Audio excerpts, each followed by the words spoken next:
কালকে রায় আমাকে বলে দিছে যে সালমান শাহ হয় আবার জন্ম নিলে এবং সালমান শাহকে খুন করা হলো, কেউ স্বীকার করে নিল।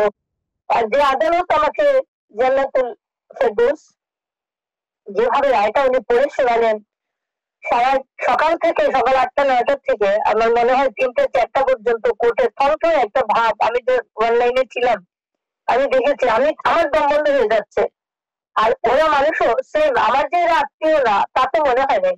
আপনাদের মতো সাংবাদিক থেকে শুরু করে সবাই, কোনো কথা নাই, কোর্টের মতো একটা জায়গায় কোনো আওয়াজ পাওয়া যাচ্ছিল না, তার মানে শ্বাসরুদ্ধকর একটা অবস্থা, সবাই ভালোবাসে।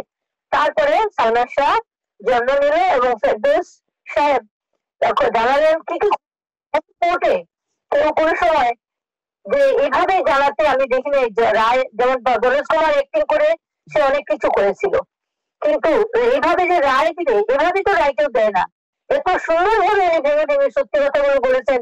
জেসুকিন, ওই জেসুকিন দিলে তো মানুষ এমনি অজ্ঞান হয়ে যায়, অনেক মারা যায়। তারপরে 11-12টা পাওয়া গেছে সিরিঞ্জ, ওই সিরিঞ্জ গুলো দিয়ে যদি, আমি আমেরিকান ডক্টরকে জিজ্ঞেস করেছিলাম ভিসের এরিয়াতে, ভিসের থেকে বলছে যে খালি সিরিঞ্জ দিয়ে যদি একটা মানুষকে 2-3বার পুশ করা হয় তাহলে মানুষ সাফোকেটেড হয়ে এমনি মারা যায়।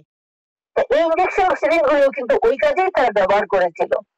অথচ তৎকালীন সময় 9 দিন পরে যখন দরজা খুলে আমরা ঘরে ঢুকি, এগুলা পাই, তখন জেসিটিভি বলছিল ফজলুল করিম সাহেব এগুলো ফেলে দেন বুড়িগঙ্গায়, এগুলো আমাদের কোনো কাজে লাগবে না।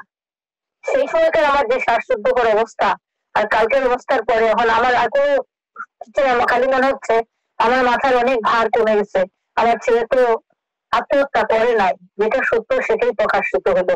আল্লাহ আদালতের হায়াত দারাজ করুক এবং বাংলাদেশে এরকম আদালতের জন্য এরকম জাজ আরো কয়েকজন থাকুক। আল্লাহ তাদের ভালো, বাংলাদেশ মানুষ বড় ভুক্তভোগী, সবার যেন সাহায্য আমরা পাই সবার।